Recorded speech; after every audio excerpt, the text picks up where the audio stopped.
Alex's sharp command pierced the noisy kitchen as he ordered, "Alara, get me some tea now."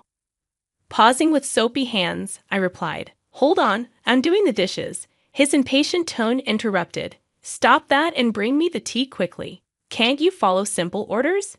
Mrs. Whitmore, my mother-in-law, chimed in from the living room, requesting sweet coffee while devouring cake with a malicious glint in her eyes. Looking at the towering stack of dishes, I sighed. "There are so many. Leave them for later. Just do what we say, useless wife." Alex's words were like a whip, each one stinging. At 28, I was a Lara, a working mom feeling trapped in a life more like a prison than a home. Married at 23, I had hoped for love and companionship, but found myself entangled with Alex and his domineering mother. My only source of joy, our 4-year-old son, was a bright spot in my otherwise bleak world. Living in Alex's parents' house was a decision forced upon me under the guise of caring for Mrs. Whitmore after my father-in-law's passing. At first, I felt sorry for her apparent grief, but it soon became evident that I was just a pawn in her cruel game of domestic control. Whether it was cooking, cleaning, or working, my efforts were never enough. Mrs. Whitmore would scorn my meals, leaving them untouched or harshly criticizing them. "The stir-fry is so half-hearted," she'd scoff. "Cook it properly from scratch." "I'm busy and can only make simple things," I'd reply, trying to keep my composure. "That's why I hate back talk from a daughter-in-law," she'd snap. "Cook from scratch. Why don't you cook then? You're a good cook, right?" I dared to retort once, instantly regretting it. "Why would I do housework when you're here?" Her response was cold and dismissive. "Are you out of your mind?" Their cruelty escalated from harsh words to a chilling silence. They began to completely ignore me, as if I were a ghost haunting my own home. My presence, once undervalued, now felt entirely invisible. 5 years passed in this suffocating atmosphere. Alex and I turned 35 and 33, respectively. Our son grew, but the oppressive air in the house remained unchanged. My 63-year-old mother-in-law seemed to feed off my unhappiness. One evening, as I dragged myself home from work, a heavy realization hit me. I felt utterly purposeless in their eyes, a shadow, unseen and unheard. The only voice acknowledging me was that of my son, and the thought of losing even that small recognition was unbearable. Upon returning home, I immediately started cooking, attempting to dispel the gloom. I prepared mapo tofu, fried chicken, and a bell pepper and pork stir-fry, hoping to inject some normalcy into our dinner. Abruptly breaking his long silence, Alex commanded, "Bring me the mayo." "Sure, here you are," I replied, handing him the mayonnaise. His first words to me in ages were not of gratitude or conversation, but a mere order. It proved to be the final straw, the breaking point of my patience and tolerance. The evening took a darker turn when Mrs. Whitmore insisted, "Clean the toilet." "What now?" I exclaimed. "Yes, now," she insisted, her voice filled with venom.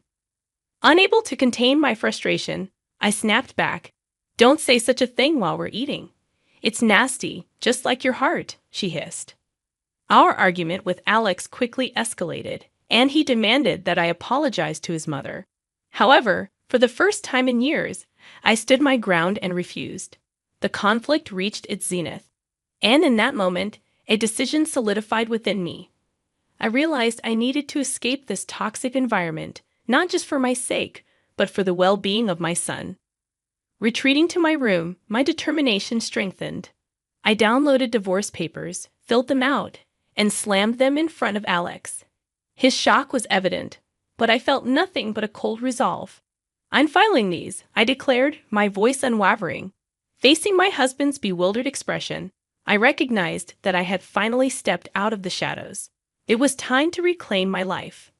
The days following my declaration of divorce were filled with cold glares and biting remarks. However, amidst this storm, I discovered an unfamiliar sense of liberation. One evening, as I served dinner, Mrs. Whitmore disdainfully looked at the meal. "You call this food? Even a child cooks better, she remarked. I bit my tongue, focusing on my son's smiling face. Eat up, sweetheart. I made your favorite tonight. Alex chimed in, his voice dripping with sarcasm. Oh, playing the perfect mother now, are we?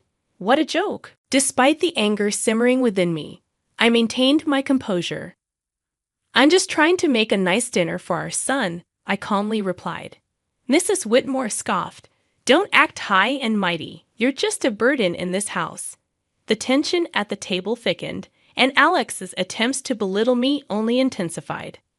So, Alara, have you thought about how you'll survive after the divorce?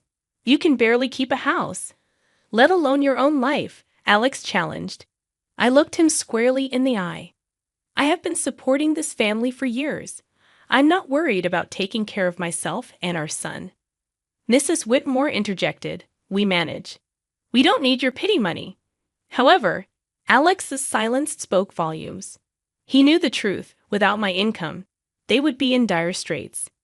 In the following days, their behavior became increasingly erratic. Mrs. Whitmore oscillated between sweet-talking me into staying and hurling insults when I didn't comply. Alex, on the other hand, appeared lost, his arrogant facade crumbling as the reality of his financial dependence became undeniable. One afternoon, I overheard a conversation between them that sent shivers down my spine. She can't leave us like this, Alex hissed. We need her money. Mrs. Whitmore's response was cold and calculated. Don't worry. I have a plan. We'll make her life so miserable she won't dare to leave. Hearing their true intentions laid bare was a revelation. They didn't care about me or even our son. It was all about control and money.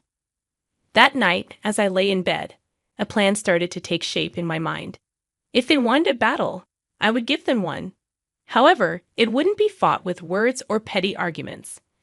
I intended to hit them where it hurt the most, their pride and their wallets. The next morning, I began putting my plan into action. I reached out to a lawyer, a sharp and no-nonsense woman who came highly recommended. I want a divorce, and I want to ensure they don't get a penny more than they deserve, I stated firmly. She nodded, her eyes gleaming with determination. We'll make sure of that. You've been the sole breadwinner, right? We'll use that. As the days went by, my determination only strengthened. I began documenting everything, the insults, the financial manipulation, even the smallest grievances. It was time to flip the script and make them face the consequences of their actions. Building my case, a newfound sense of empowerment filled me. For the first time in years, I felt like I was in control of my own destiny. The shadows of contempt were slowly lifting, and in their place, a new dawn was emerging. As the divorce proceedings kicked off, the atmosphere in the house became increasingly toxic. Yet with each passing day, my fear diminished, replaced by unwavering resolve. One evening, Mrs. Whitmore attempted a different approach. Alara, dear, why don't we forget all this nasty business? You know we're family. Her words oozed insincerity. I met her gaze without flinching. Family doesn't treat each other the way you've treated me, I responded. Alex, quietly observing, scoffed. Oh, playing the victim now? You're not as innocent as you pretend to be. Despite a surge of anger, I kept my voice calm. I'm not playing anything, Alex. I'm just no longer willing to be your scapegoat. The conversation shifted, as it often did, to finances. You think you can just take our son and leave? How will you support him? Alex challenged. I smiled, a small, confident curve of my lips. I've been supporting this family for years. I think I can manage. Mrs. Whitmore's expression twisted into a sneer. You're nothing without us. You'll come crawling back. But their words no longer held power over me. I grasped my self-worth and embraced the truth. The following day, I met with my lawyer once more. She outlined the strategy clearly, exposed their financial dependency on you. It will be pivotal in the custody battle and asset division. I nodded, feeling a sense of validation. The law was on my side, and I was prepared to fight back. At home, the tension reached its zenith. Mrs. Whitmore's attempts to undermine me grew more desperate. You think you're so smart, she spat one evening. but you're just a cold-hearted woman abandoning your family." Meeting her gaze directly, I replied, "No, I'm a woman who's finally standing up for herself."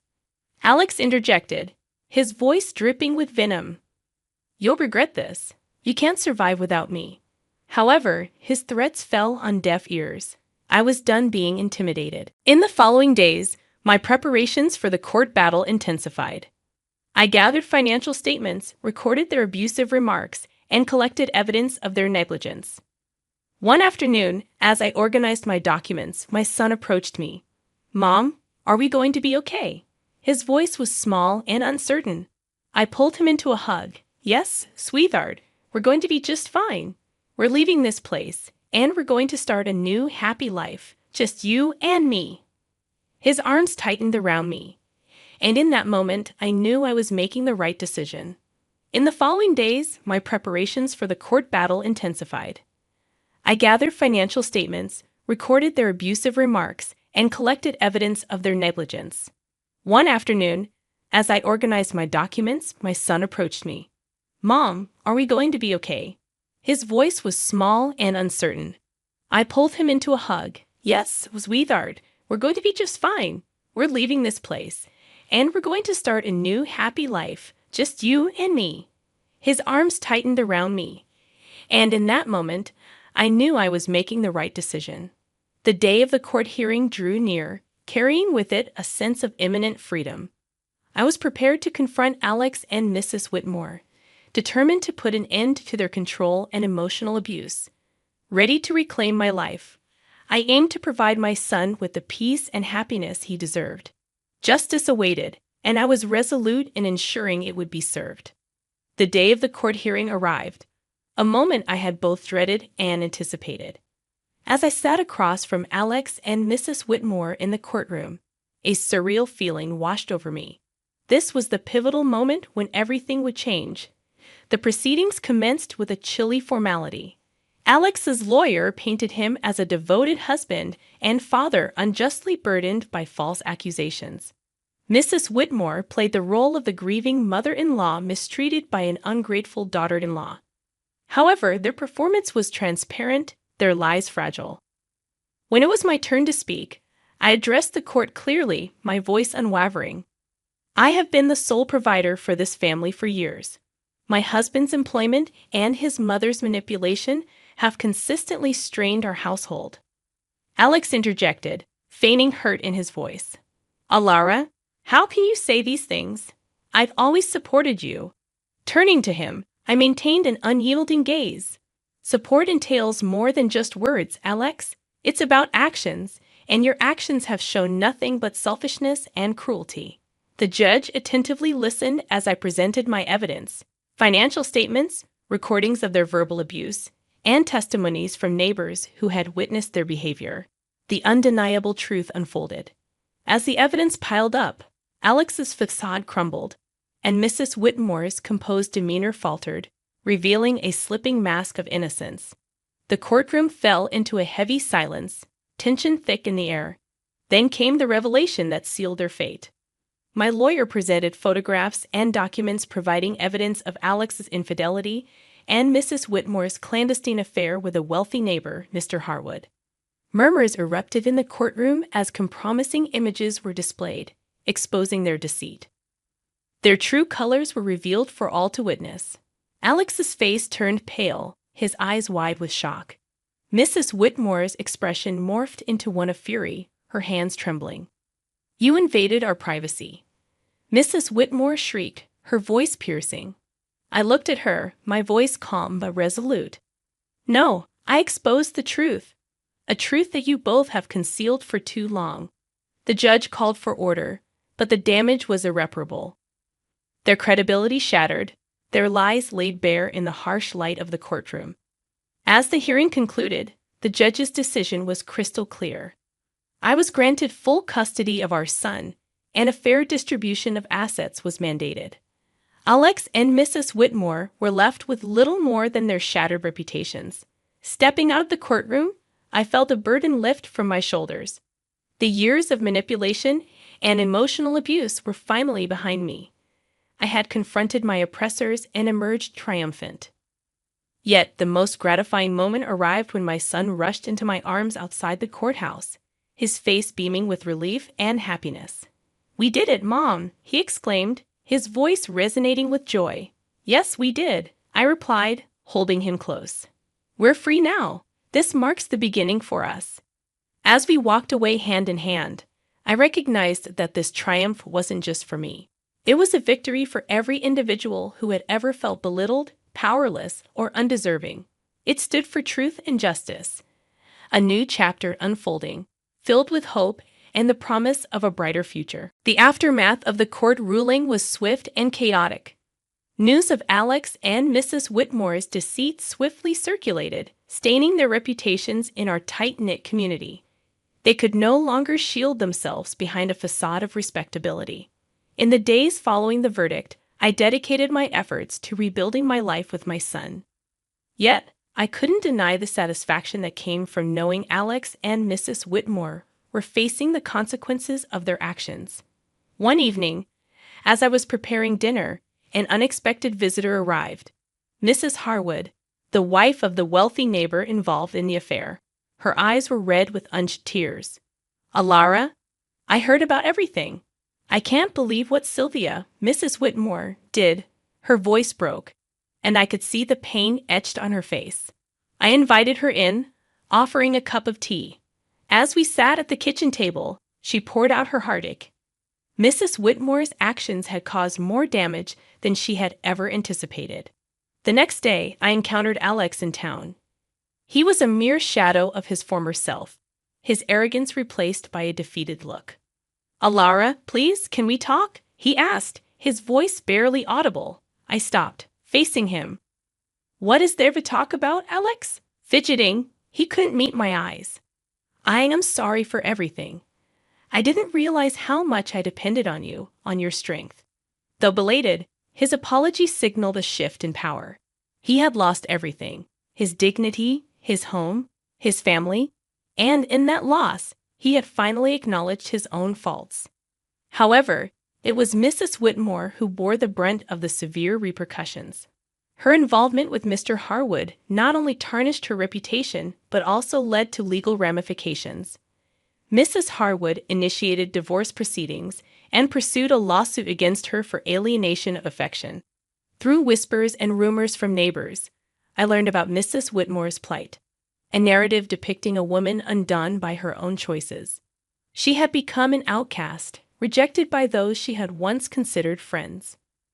One afternoon, I spotted her at the grocery store, her eyes lowered as she hurried through the aisles. Our paths intersected, and for a moment, our eyes locked. The unmistakable look of resentment and defeat lingered in her gaze. "You did this to me," she hissed under her breath as she passed by. Observing her departure, I felt a blend of pity and vindication. "No, Sylvia, you did this to yourself," I whispered to myself. The wheels of justice had turned, and the repercussions of their actions were now inescapable. Alex and Mrs. Whitmore grappled with the life they had constructed through years of deceit and manipulation. Witnessing their struggle with the aftermath, I realized that the most potent revenge was living well, liberated from their toxic influence. Redirecting my attention to my son and our fresh start, I acknowledged that this wasn't merely a tale of revenge. It was a narrative of liberation, of breaking free from the chains of abuse and control. Looking ahead, I recognized that the best was yet to come.